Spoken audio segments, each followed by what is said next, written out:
अस्सलाम वालेकुम my dear students. आज हम डिस्कस करेंगे colour formation of the complex compounds.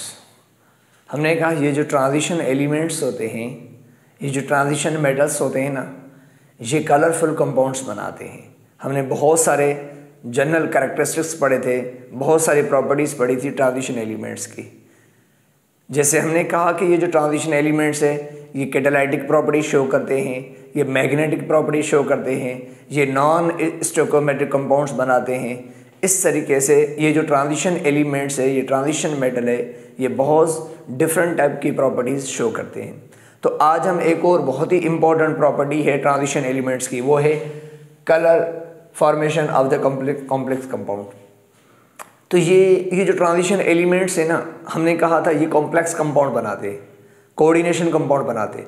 लेकिन इन एलिमेंट्स के ये जो कॉम्प्लेक्स और कोऑर्डिनेशन कंपाउंड्स होते हैं ना, ये कलरफुल होते हैं। अब इम्पॉर्टेंट पॉइंट ये है कि ये जो ट्रांजिशन एलिमेंट्स हैं ये कलरफुल कंपाउंड्स क्यों बनाते हैं, इनमें ऐसी क्या ख़ास बातें जो ये कलरफुल कंपाउंड्स बना दे। हालांकि मेटल तो एस ब्लॉक के अंदर भी है, पी ब्लॉक के अंदर भी है, लेकिन ट्रांजिशन एलिमेंट्स, ये जो डी ब्लॉक वाले एलिमेंट्स है, इनमें ऐसी क्या ख़ास बात है जो कि ये कलरफुल कंपाउंड्स बनाते हैं। तो हम इसी पे ही डिस्कस करेंगे आज कि कैसे कलरफुल कंपाउंड्स बनाते हैं। मैंने लिखा है the transition elements form the complex ion. ये जो ट्रांजिशन एलिमेंट्स है ये कॉम्प्लेक्स आयन बनाते हैं। इनके कॉम्प्लेक्स आयन या इनके कॉम्प्लेक्स कंपाउंड क्या होते हैं, ऑफ डिफरेंट कलर, मुख्तलिफ कलर्स के होते हैं। तो transition elements different type of colours के आयन, कॉम्प्लेक्स या कंपाउंड बनाते हैं। ठीक है, तो कॉम्प्लेक्स आयन, कॉम्प्लेक्स कंपाउंड। ठीक है, अब सवाल ये है कि the formation of coloured compounds can be easily explain on the basis of crystal field theory.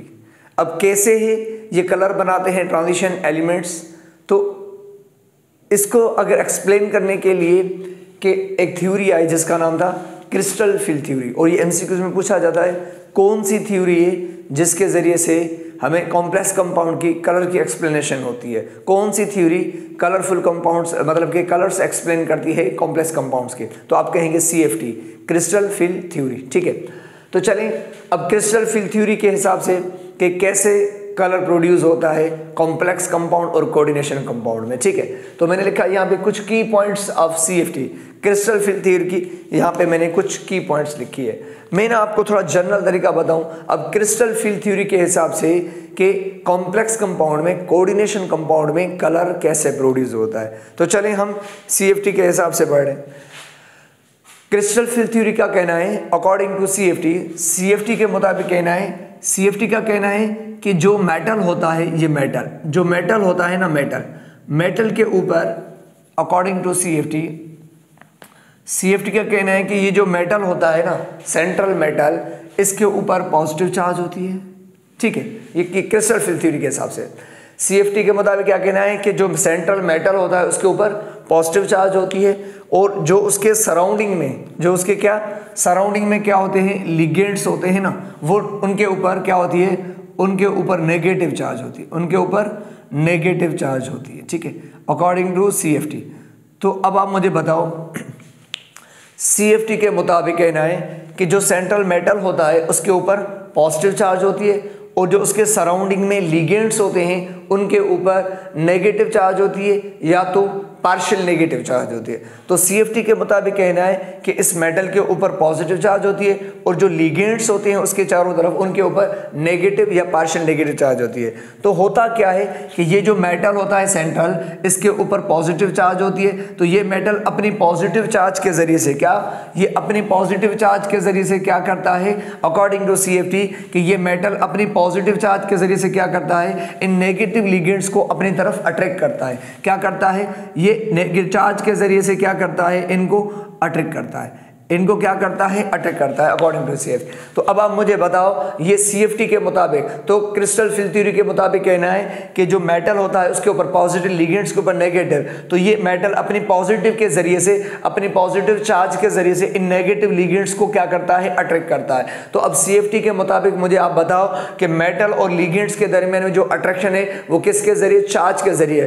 तो CFT के हिसाब से मेटल और जो लिगेंड के दरमियान में अट्रैक्शन है वो इलेक्ट्रोस्टैटिक अट्रैक्शन अट्रैक्शन है, चार्ज के जरिए से अट्रैक्शन है, या हम आयोनिक बॉन्ड कह सकते हैं, आयोनिक बॉन्ड। लेकिन वीबीडी का जो कॉन्सेप्ट था, तो वीबीडी का वही कहना था, वैलेंस बॉन्ड थ्योरी के मुताबिक ये था कि जो मेटल होते हैं, मेटल के पास डी ऑर्बिटल होते हैं खाली, तो लिगेंड्स क्या करते हैं, वो मेटल के साथ कोऑर्डिनेट बॉन्ड के जरिए से, सीएफटी कह रही है कि मेटल और लिगेंड में चार्ज के जरिए से अट्रैक्शन होती है, ये चार्ज के जरिए से मिले होते हैं। लेकिन वीबीडी कह रही है कि लिगेंड और मेटल के दरमियान में कोऑर्डिनेट बॉन्ड बनता है, तो ये लिगेंड के पास लोन पेयर होता है, वो मेटल को लोन पेयर डोनेट करके उनके वैकेंट ऑर्बिटल में उनके साथ कोऑर्डिनेट बॉन्ड, तो वीबीडी के हिसाब से मेटल और लिगेंड के दरमियान में कोऑर्डिनेट बॉन्ड है। लेकिन सीएफटी क्रिस्टल फील्ड थ्योरी के हिसाब से मेटल और लिगेंड के दरमियान में इलेक्ट्रोस्टैटिक अट्रैक्शन है, मतलब कि आयोनिक अट्रैक्शन है, आयोनिक बॉन्ड। तो अकॉर्डिंग टू, लेकिन वीबीडी जो है ना, वो कॉम्प्लेक्स कंपाउंड के कलर फॉर्मेशन एक्सप्लेन नहीं कर पाए कि कलर कैसे बनता है, उनको एक्सप्लेन नहीं, वो इसकी लिमिटेशन है। लेकिन सीएफटी क्रिस्टल फील्ड थ्योरी अपने हिसाब से ये कॉम्प्लेक्स कंपाउंड, कोऑर्डिनेशन कंपाउंड के कलर एक्सप्लेन करती है कि कैसे कलर बनते हैं, ठीक है। तो उसके हिसाब से हम पढ़ रहे हैं।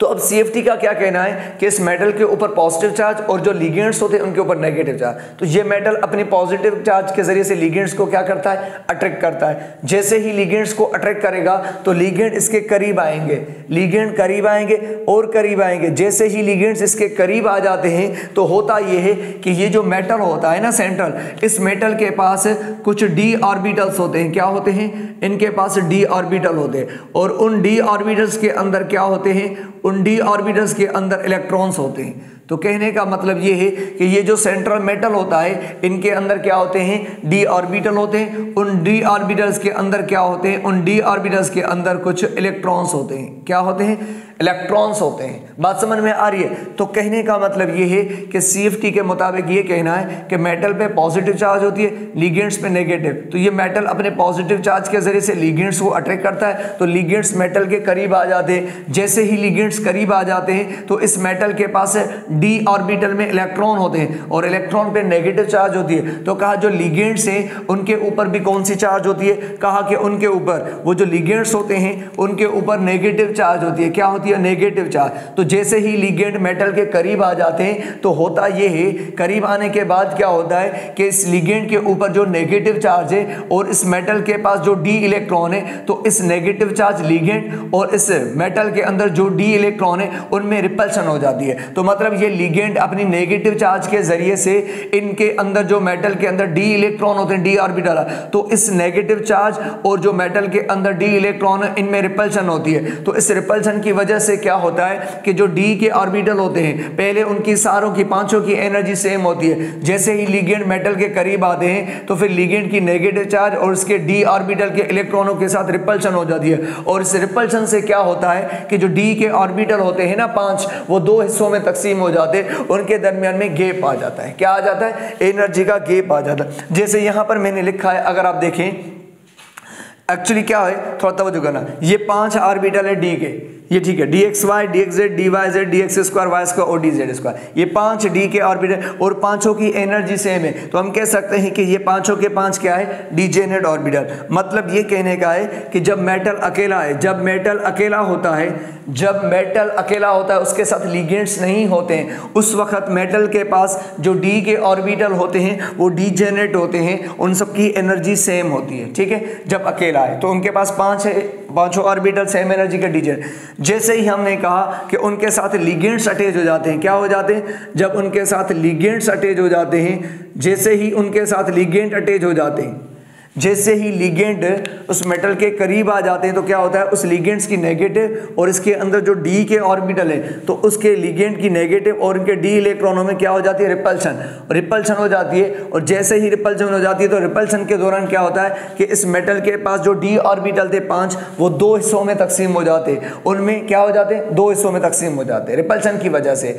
उनमें से 2 डी ऑर्बिटलों की एनर्जी ज़्यादा हो जाती है, ज़्यादा रिपल्शन की वजह से, और डी में जो 3 ऑर्बिटल्स होते हैं उनकी एनर्जी कम हो जाती है। तो सिंपली कहने का मतलब ये है कि जब लिगेंड मेटल के करीब आते हैं तो इस लिगेंड की नेगेटिव और इसके अंदर जो डी ऑर्बिटल है उनमें रिपल्शन होती है। क्या होती है, रिपल्शन। और रिपल्शन से क्या हो जाता है कि इनके डी ऑर्बिटल होते हैं ना, इनकी एनर्जी बढ़ जाती है। क्या हो जाती है, थोड़ी बढ़ जाती है। फिर उसके बाद क्या हो जाता है, इनके जो डी ऑर्बिटल्स होते हैं ना वो 2 हिस्सों में तकसीम हो जाते हैं। इनमें से 2 D orbital, dx square y square और डी जेड स्क्वायर, इन ऑर्बिटलों की एनर्जी ज्यादा हो जाती है और जो D X Y, D X Z, D Y Z, इनकी एनर्जी इनके मुकाबले में कम होती है। ऐसे नहीं कम नहीं हो जाती, मतलब कि इनके मुकाबले में कम। तो इस तरीके से क्या हो जाता है कि ऑर्बिटल जो होते हैं डी वाले वो दो हिस्सों में तकसीम हो जाते हैं, दो की एनर्जी ज्यादा और तीन की एनर्जी कम हो। इस तरीके से इनमें क्या आ जाता है, इन दोनों डी ऑर्बिटलों में एनर्जी गैप आ जाता है। क्या आ जाता है? गैप। और इनके दरमियान में जो एनर्जी गैप आता है हम उसको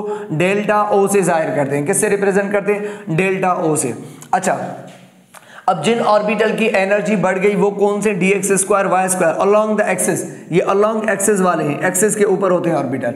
और जिनकी एनर्जी इनके मुकाबले में कम होती है वो बिटवीन एक्सिस है। कौन से? Between axis, D X Y, D X D, ठीक है। और जो ये हायर वाले एनर्जी वाले डी के ऑर्बिटल, जो हायर जिनकी एनर्जी बढ़ जाती है आर ऑर्बिटल होते हैं, उनको हम कहते हैं, जो हायर एनर्जी वाले डी के ऑर्बिटल होते हैं उनको हम कहते हैं ईजी ऑर्बिटल्स। और जो लोअर एनर्जी वाले होते हैं हम उनको क्या कहते हैं? T2G ऑर्बिटल्स कहते हैं। और ये हायर एनर्जी वाले होते हैं और T2G ये लोअर एनर्जी वाले। और इनको ना हम डबली डिजेनेट ऑर्बिटल भी कहते हैं, क्योंकि दो ऑर्बिटल है तो इसलिए डबली, लेकिन दोनों की एनर्जी सेम है तो डिजेनेट, तो डबली डिजेनेट। और इन तीनों को क्या कहते हैं? ट्रिपली डिजेनेट ऑर्बिटल कहते हैं, कि तीन डिजेनेट है, ठीक है। तो इस तरीके से दो हिस्सों में तकसीम। ये लिगेंड अटैच होने के बाद, जब लिगेंड मेटल के साथ अटैच होते हैं तो उसके मतलब जैसे ही कनेक्ट होते हैं तो उसके बाद क्या होता है, अब जैसे ही मेटल के साथ लिगेंड कनेक्ट हो जाते हैं तो फिर लिगेंड मेटल के पास ये डी नहीं बल्कि ये डी के ऑर्बिटल्स होते हैं, ये डी के ऑर्बिटल, दो ऊपर और ज्यादा एनर्जी और उनमें तो क्या आ जाता है? इनमें एनर्जी का गैप आ जाता है। क्या आ जाता है? इस तरीके से गैप आ गया।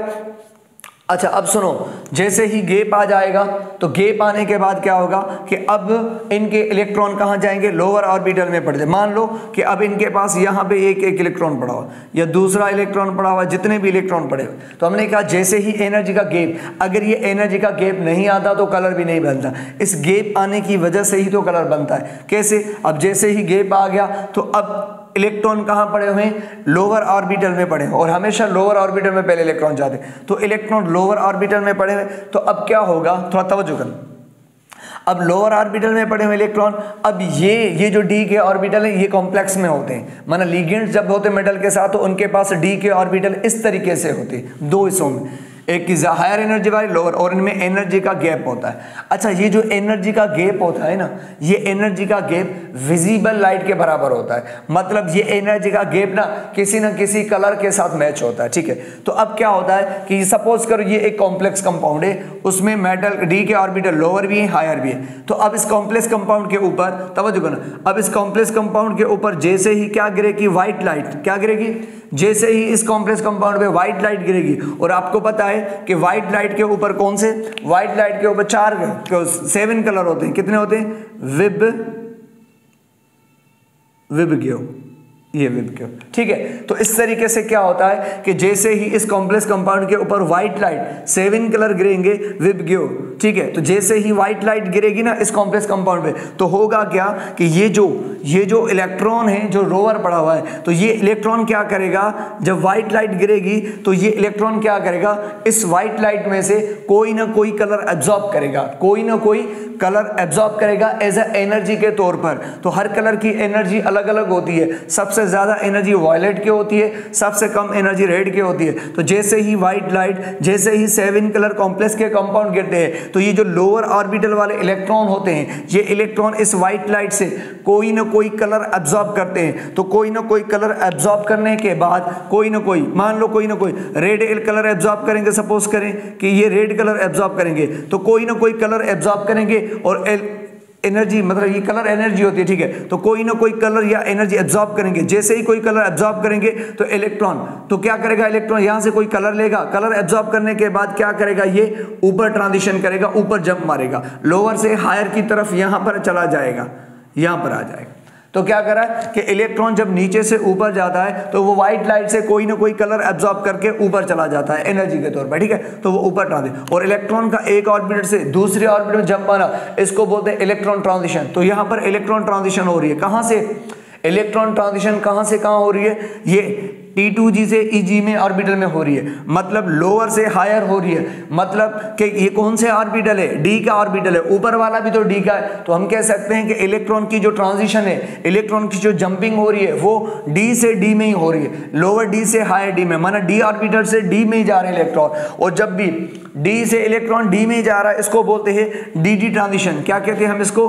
D D transition. ये बहुत इंपॉर्टेंट है। तो यहां पर क्या होगा? डी डी ट्रांजिशन कहा जाता है, डी डी ट्रांजिशन, ठीक है, ये डी डी ट्रांजिशन। तो यहां पर डी डी ट्रांजिशन होती है, इलेक्ट्रॉन डी से ही डी की तरफ जा रहा है। और हमने कहा कि ये एक कलर कोई ना कोई व्हाइट लाइट से लेके एब्जॉर्ब करके ऊपर जाएगा। तो अब आप मुझे बताओ बाकी कितने रिमेनिंग कलर बच गए? बाकी 5 कलर बचे और 6 कलर बचेंगे। 7 कलर में से एक कलर तो एब्जॉर्ब हो गया, अदरवाइज बाकी जो रिमेनिंग कलर बचेंगे 6, बाकी जो रिमेनिंग 6 कलर बचेंगे ना, वो जो रिमेनिंग 6 कलर होंगे वो आपस में मिलके कोई ना कोई दूसरा कलर बना के यहां से निकलेंगे, कोई ना कोई कलर बना के यहां से क्या करेंगे? वो यहां से निकलेंगे। अब मान लो कितने कलर? जब 7 कलर होते हैं विबग्यू मिलके व्हाइट बनाते हैं। जैसे ही वो व्हाइट लाइट गिरेगी इस कॉम्प्लेक्स पे, तो इस कॉम्प्लेक्स कंपाउंड में जो लोअर ऑर्बिटल में इलेक्ट्रॉन होते हैं वो इलेक्ट्रॉन क्या करेंगे? इस व्हाइट लाइट में से कोई ना कोई कलर एब्जॉर्ब करेंगे। एब्जॉर्ब करने के बाद वो इलेक्ट्रॉन ऊपर ट्रांजिशन करेगा, ऊपर चला जाएगा। क्या चला जाएगा? ये ऊपर चला जाएगा, ठीक है। अब मुझे बताओ ये इलेक्ट्रॉन जैसे ही ऊपर चलाएगा कलर लेकर, तो 7 कलर में से एक कलर मिस हो गया, तो बाकी कितने कलर बचे? बाकी जो ना 6 कलर बचे, विबग्यू 6 कलर बचे। अब ये जो 6 कलर होते हैं ना, ये मिलके व्हाइट नहीं बनाएंगे। अब ये जो 6 कलर है, आपको पता है डिफरेंट कलर में के कोई नया कलर बना। अब ये जो रिमेनिंग 6 कलर जो बच गए ना, अब ये 6 कलर मिलके ना क्या करते हैं? ये 6 कलर मिलके बिल्लू कलर बनाते हैं। अब ये जो 6 कलर होते हैं ना, ये बिल्लू बनाते हैं और फिर ये बिल्लू बना के यहां से निकालते हैं। और इसको क्या बोलते हैं? इसको बोलते हैं हम ट्रांसमिटेड कलर। क्या बोलते हैं? Transmitted colour. अब जो कलर रिमेनिंग बच गए वो आपस में मिलके कोई ना कोई पर्टिकुलर कलर बना के यहां से निकल जाते हैं, ट्रांसमिट हो जाते हैं। और वो जो कलर बना के निकलते हैं वही हमें कंपाउंड उस कलर वैसे कलर का नजर आता है। तो जो कलर नजर आता है, जो मतलब कंपाउंड का जो कलर नजर आता है, वो हमें कहां से नजर आता है? वो हमें नजर आता है जो ट्रांसमिटेड होता है।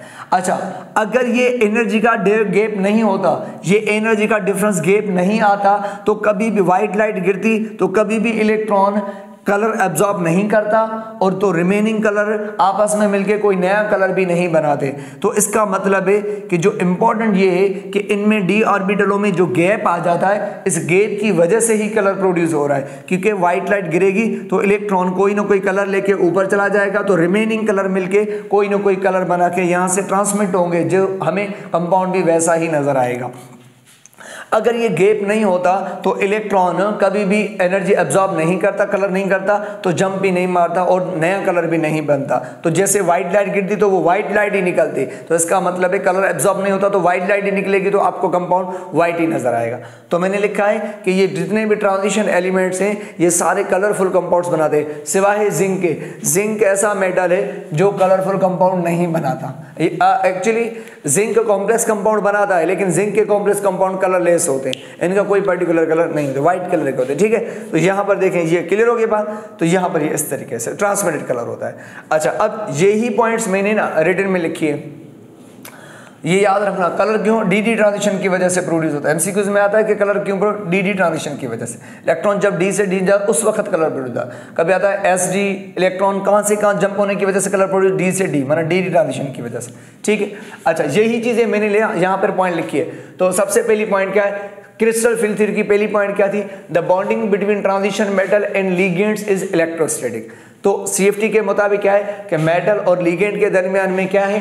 इलेक्ट्रोस्टैटिक फोर्स होती है, मतलब आयोनिक अट्रैक्शन होती है। उस आयोनिक अट्रैक्शन की वजह से मेटल क्या करता है? लिगेंड्स को अट्रैक्ट करता है, उनको अपनी तरफ अट्रैक्ट करता है, उनके साथ कनेक्ट होता है। पहली पॉइंट। नेक्स्ट पॉइंट, सीएफटी क्या कहना है कि जो लिगेंड्स होते हैं दे सराउंड ट्रांजिशन मेटल। वो जो लिगेंड्स होते हैं वो मेटल के चारों तरफ से अट्रैक्ट होते हैं, सराउंड होते हैं, अट्रैक्ट।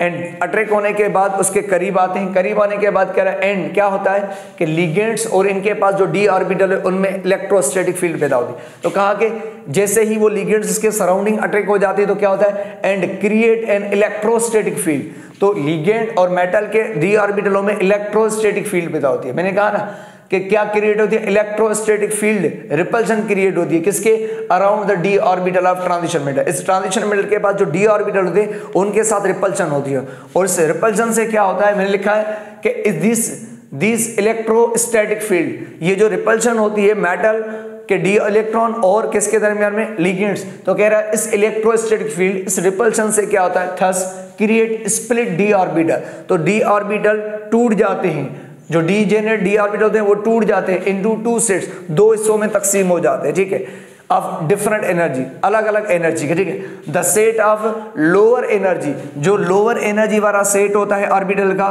तीन एनर्जी का, ठीक है, 3 ऑर्बिटल का सेट, उसको T2G कहते हैं, एंड हायर ऑर्बिटल का जो होता है वो EG होता है, और इनमें एनर्जी गैप हो जाता है। फिर उसके बाद जैसे ही व्हाइट लाइट गिरेगी तो क्या होगा, जैसे ही गैप आ जाता है तो उसके बाद इसके ऊपर जैसे ही व्हाइट लाइट गिरेगी तो क्या होगा, व्हाइट लाइट गिरेगी तो क्या होगा, व्हेन इलेक्ट्रॉन एब्जॉर्ब, जैसे ही व्हाइट लाइट तो क्या होगा कि इलेक्ट्रॉन एब्जॉर्ब करेगा, क्या, विजिबल लाइट, ये जो विजिबल लाइट कलर होते हैं इनमें कोई ना कोई कलर एब्जॉर्ब करेगा, एब्जॉर्ब करने के बाद it jumps from lower energy orbit to higher, तो फिर ये क्या करेगा, इलेक्ट्रॉन लोअर से माना T2G से EG में जंप मारेगा, टू हायर ऑर्बिटल EG में जंप मारेगा, जैसे ही नीचे से ऊपर जाएगा, then the sum of the component of white light, तो ये क्या करेगा, इलेक्ट्रॉन व्हाइट लाइट में से कोई ना कोई कंपोनेंट, कोई ना कोई कलर क्या करेगा, रिमूव करेगा, एब्जॉर्ब करेगा, and the remaining show the colour, जो रिमेनिंग बचेंगे वो आपस में मिलके कोई ना कोई कलर बनेंगे, तो जैसे रेड मिस हो जाएगा तो जो रिमेनिंग कलर है वो मिलके ब्लू बना दें, और इसकी लिस्ट है कि कौन सा कलर एब्जॉर्ब होगा,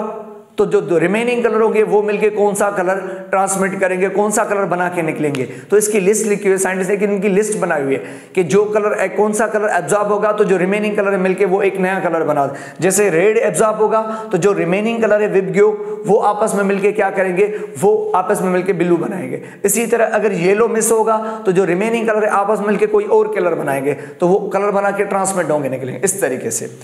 लेकिन आपके सिलेबस के हिसाब से ये याद है बहुत, जो कॉपर होता है +2, कॉपर +2 क्या करता है, वो एब्जॉर्ब करता है रेड लाइट, वो रेड लाइट एब्जॉर्ब करता है, और जो उसके रिमेनिंग कलर होते हैं वो आपस में मिलके क्या, ब्लू कलर ट्रांसमिट करते हैं, तो जो रिमेनिंग कलर तो वो मिलके ब्लू बना के निकलते हैं, ठीक है। तो याद रखो कॉपर जो होता है वो रेड कलर एब्जॉर्ब करता है और ब्लू कलर क्या करता है, ट्रांसमिट करता है, जैसे और जो कलर ट्रांसमिट होगा निकलेगा वही कंपाउंड आपको वैसा नजर आएगा, तो यहाँ से ट्रांसमिट ब्लू होता है इसलिए हमें ये कंपाउंड ब्लू नजर आता है कॉपर वाला। जैसे आपको पता है कि ये कॉपर 2 कहाँ होता है, इसका कंपाउंड के बारे में आपको पता है, कॉपर सल्फेट 5H2O, ये कॉपर सल्फेट पेंटाहाइड्रेट, आपको पता है ये कौन से कलर का होता है, ये ब्लू कलर का होता है।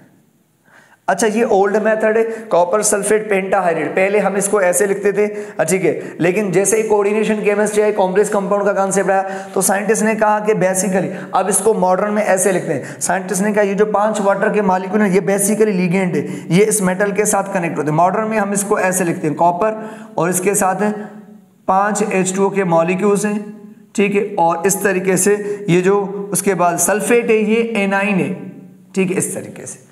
तो ये लेटेस्ट तरीका है, और ये कॉपर लिगेंड, जब तक ये पानी के मॉलिक्यूल इस कॉपर के साथ होंगे तो ही कलर प्रोड्यूस, क्योंकि ये जब लिगेंड है, वाटर के मान लिगेंड है, तो ये लिगेंड मेटल के साथ होंगे, तो इस मेटल के अंदर डी के 2 ऑर्बिटल होंगे हिस्सों में, EG और T2G, और फिर इनके ऊपर जैसे ही व्हाइट लाइट गिरेगी तो क्या होगा, कॉपर के अंदर डी ऑर्बिटल 2 हिस्सों में, जैसे ही व्हाइट लाइट गिरेगी तो इसका जो लोअर डी ऑर्बिटल वाले इलेक्ट्रॉन है वो इलेक्ट्रॉन कलर लेकर ऊपर जाएंगे, तो रिमेनिंग कलर जो मिलके वो कलर बना के यहाँ से निकलेंगे, ठीक है। तो बेसिक अगर आप इसको क्या कर दें, अगर आप इसको हीट कर दें, मान लो अगर आप इसको हीट कर दें, अगर इसमें से ये पानी चला गया, वाटर निकल जाएगा, तो खाली अगर कॉपर सल्फेट बचे तो फिर इसका कोई कलर नहीं होता, ये कलर लेस होता है।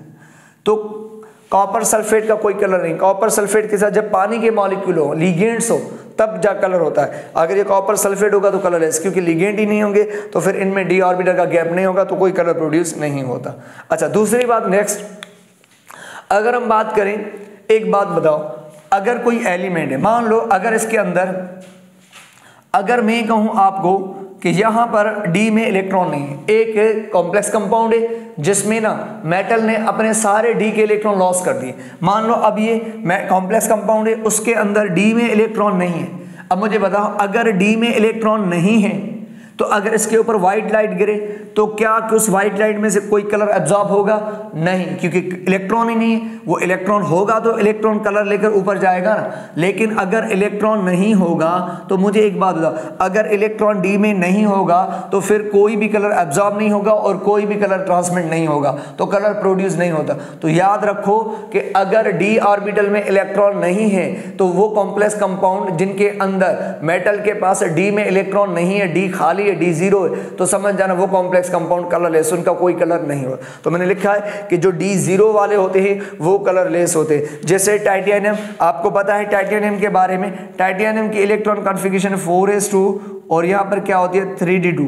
अब मान लो अगर टाइटेनियम, जैसे ये टाइटेनियम टेट्राक्लोराइड है, इस टाइटेनियम के ऊपर +4 के, तो अब मुझे बताओ जब ये टाइटेनियम +4 की फॉर्म में होगा तो इस टाइटेनियम के पास क्या होंगे? जैसे ये टाइटेनियम +4 बनाता है तो अपने एस और डी वाले इलेक्ट्रॉन लॉस कर देता है। अब इस टाइटेनियम +4 के पास ना डी में इलेक्ट्रॉन है ना एस में फॉर्म है, ठीक है। इस तरीके से इनका डी खाली है, तो टाइटेनियम +4 का डी खाली है, तो हमका डी खाली होगा तो कोई कलर प्रोड्यूस नहीं होगा, इलेक्ट्रॉन नहीं होगी तो इलेक्ट्रॉन ट्रांजिशन नहीं होगी तो कोई कलर प्रोड्यूस, तो टाइटेनियम +4 कलरलेस होता है। ये कंपाउंड टाइटेनियम +4 के जितने भी कंपाउंड है वो कलरलेस होंगे। अच्छा, तो अगर डी में इलेक्ट्रॉन नहीं होंगे तो कलर शो नहीं होगा, पहली पॉइंट। अगर डी में एक इलेक्ट्रॉन होगा तो फिर कलर शो होगा, क्योंकि कोई ना व्हाइट लाइट गिरेगी, ये इलेक्ट्रॉन कोई ना कोई कलर लेके ऊपर जाएगा। अगर 2 इलेक्ट्रॉन होंगे तो भी कलर शो होगा, अगर 3 होंगे तो भी कलर शो होगा, अगर 4 होंगे क्योंकि ऊपर तो जा सकते हैं ना इलेक्ट्रॉन, अगर 5 होंगे तो कोई ना कोई कलर एब्जॉर्ब लेके ऊपर चला जाएगा, अगर 6 होंगे तो भी कलर ऊपर जाएगा, अगर 7 होंगे तो भी, अभी भी ऑर्बिटल खाली पड़ा हुआ है तो जा सकता है इलेक्ट्रॉन। जैसे ही व्हाइट लाइट गिरेगी तो कोई ना कोई इनमें से इलेक्ट्रॉन एक कलर लेके ऊपर जाए। अगर यहाँ पे कितने हो जाएंगे? 8 हो जाएंगे तो भी जा सकते हैं, बिल्कुल, क्योंकि अभी भी एक इलेक्ट्रॉन की वैकेंसी है, क्योंकि ऑर्बिटल में 2 इलेक्ट्रॉन होते हैं तो कोई ना कोई यहाँ से इलेक्ट्रॉन ऊपर जाके पेयर बना सकता है, ठीक है। इसी तरह अगर 9 होंगे तो भी इलेक्ट्रॉन जा सकता है, ट्रांजिशन कर सकता है, क्योंकि यहाँ भी अभी भी एक इलेक्ट्रॉन की कमी है तो कोई ना कोई यहाँ से इलेक्ट्रॉन एनर्जी लेके ऊपर। अगर डी में 10 इलेक्ट्रॉन होंगे, अगर डी में 10 होंगे इलेक्ट्रॉन फुल हो जाएंगे ऊपर, तो अब आप व्हाइट लाइट गिरेगी तो अब कोई भी कलर मिस एब्जॉर्ब नहीं होगा, क्योंकि अब इलेक्ट्रॉन ऊपर नहीं जा सकता, क्योंकि ऊपर ऑर्बिटल फुल हो जाए। तो इससे साबित हुआ कि अगर डी ऑर्बिटल फुल फिल्ड हो, अगर डी फुल फिल्ड हो तो फिर इलेक्ट्रॉन ट्रांजिशन नहीं होगी, फिर इलेक्ट्रॉन कोई एनर्जी लेके ऊपर नहीं जाए। तो हम कह सकते हैं कि D0 और D10 इनके केस में कंपाउंड कलरलेस होते हैं। जैसे जिंक +2 होता है, जिंक जब भी कॉम्प्लेक्स कंपाउंड बनाता है +2, और +2 के दौरान सिर्फ अपने 4s वाले इलेक्ट्रॉन लॉस करता है। कौन से? 4s वाले इलेक्ट्रॉन लॉस करता है। तो इसका डी क्या होता है? तो इस जिंक का डी होता है D10 पता है। और कॉपर का भी आपको पता है, कॉपर +1, अगर कॉपर +1 है तो इसका s वाला इलेक्ट्रॉन क्या, लेकिन इसका डी फुल है। और हमने कहा जिनका डी फुल होता है वो कलरलेस होते हैं, वो कलर शो नहीं करते, ठीक है। अगर कॉपर +2 की बात करें तो कॉपर +2 कॉपर कलर क्यों शो कर रहा है? क्योंकि कॉपर +2 के अंदर क्या होता है आपको पता है कि इसके अंदर D9 होता है, और 9D होगा तो इलेक्ट्रॉन अगर 9 होंगे तो फिर एक जगह खाली होगी तो लोअर वाला हायर जा सकता है, ठीक है। तो याद रखो कि D1 से लेकर D9 तक जो भी कॉम्प्लेक्स होंगे वो कलर्ड होंगे, ठीक है, वो कलर शो करेंगे, वो कलर्ड शो करेंगे, ठीक है, कलर्ड, ठीक है, इस तरीके से।